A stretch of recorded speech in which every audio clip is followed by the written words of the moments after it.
The Democratic Party leader Luzin Basha welcomed UE Ambassador Luigi Soreca at his office today to discuss early elections, the crisis resolution, and administrative reform.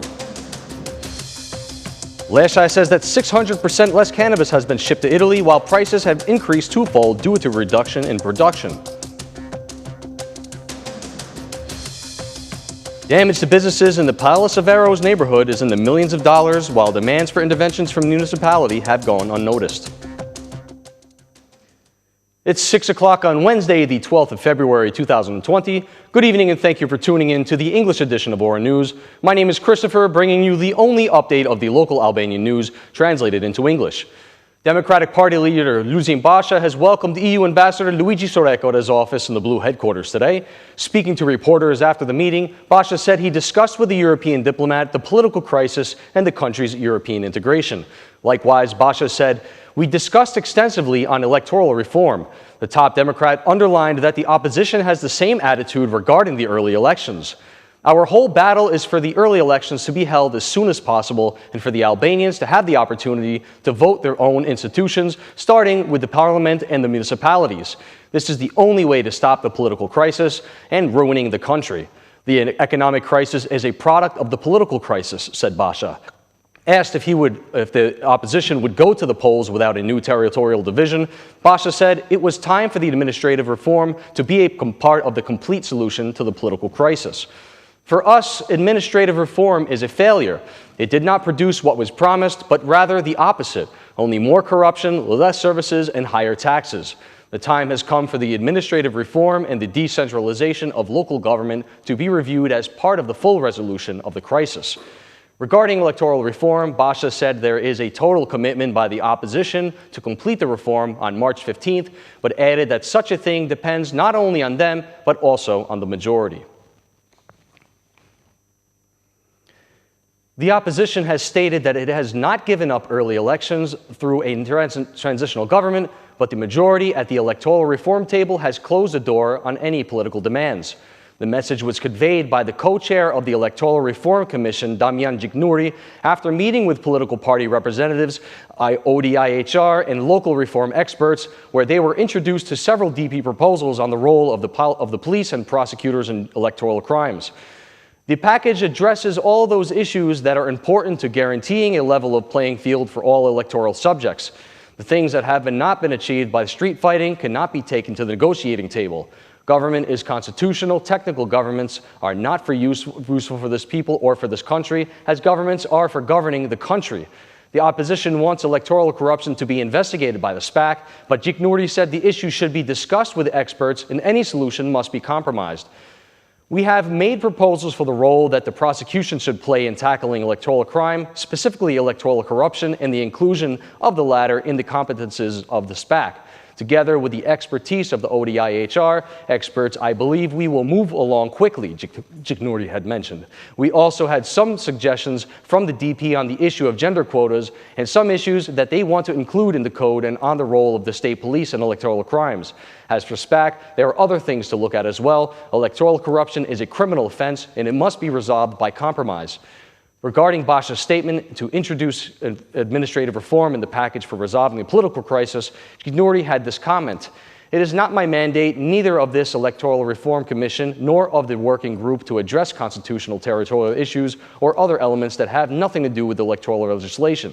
Requests for technical or other governmental reforms are of a frequently repeated political nature unrelated to our work." Serious accusations have been made by Prime Minister Edi Rama from the parlor. "We have attacked organized crime at the bone marrow with our organized crime offensive. I know it very well, as these organizations are invested solely to create as much misunderstanding and fog as possible. I also know that very well these people have paid by organized crime in the TV studios, eventually to becoming their lawyers. Prime Minister convinced the Operation Rule of Law to put a knife right at the heart of organized crime.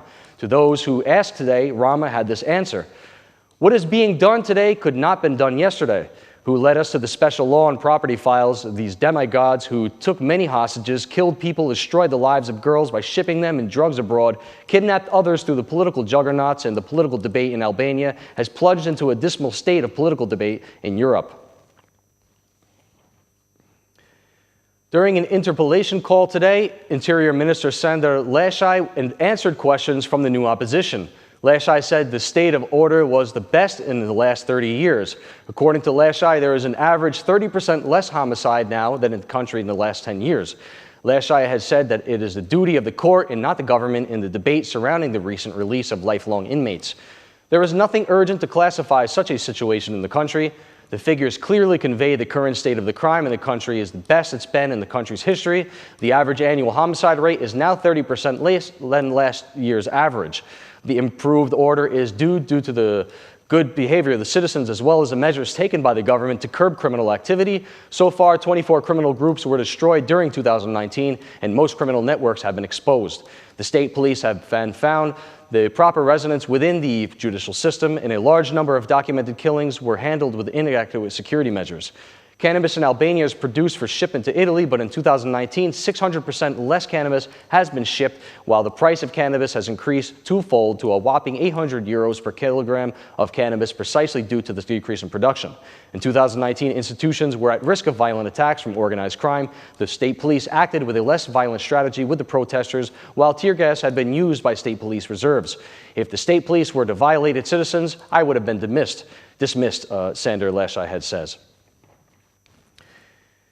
The Prime Minister Edi Rama has asked for patience today for citizens who lost their homes in the November 26 earthquake. People want to know when they will return home. We want to conduct a rebuilding process where everything is at optimal standards and conditions for those categories of buildings needed to be reconstructed. It takes a little patience, and I'm sorry that I've seen misinformation in certain cases, Rama said. Speaking at the fourth meeting of the National Reconstruction Committee, he assured that every penny of donations is awaiting project execution. We have the report that gives us the basis to hold the donor conference in Brussels, but also to have a clear overview of all the aspects that we have to keep in mind during the process. We have designated specific development areas to tackle this issue. Reconstruction in Lach and Tumana will begin sooner as we have individual housing models ready. We will be now entering the open competition procedure for inviting companies in the coming days. Residents in the area called the Palace of Arrows are always inundated by Tirana's heavy rainfall. The damage to businesses in the area is in the millions of dollars, and no one has taken action despite the constant demands from the municipality. The mayor of Tirana has considered the situation at the Arrows Palace as a kept promise of the municipality, but despite claims and even prideful playground announcements, today residents continue to complain about how often it rains. Autumn and spring rains have started together as we keep our eyes towards the sky. We've called the appropriate institutions, but it seems Tirana is without a landlord. Many businesses in the area have been closed down as the municipality of Tirana has not taken any action, shown by videos filmed by the citizens. The building's administrative claims there have been a constant problem flooding, and lately the last flood there 3 months ago is still pending a response from City Hall. We have complained about this issue. They have come to see what's going on, but we are still expecting an official answer from them on how we will proceed. They also add that during the interventions for the construction of the hotel tourism school, the roads and manholes were damaged and no one cared to repair them, some even remaining without a manhole cover. When a school was done and when the school was finished, the manhole covers ended up being broken. They said they would fix it, but the school was fixed, but the roads weren't. Not a long time from November 2019, Mayor Arion Veliai planted 3,000 trees along the Lana River, City Hall cameras only capturing the rehabilitated part of the river. Ironically, right in front of where the mayor stood, still lies a large pile of garbage dumped shamelessly into the river. And that's the news across the country today. Thank you for watching our English edition this evening, and be sure to join us again every Monday through Saturday at 6 p.m. for the latest news from Albania. Once again, on behalf of Ora News, thank you and good night.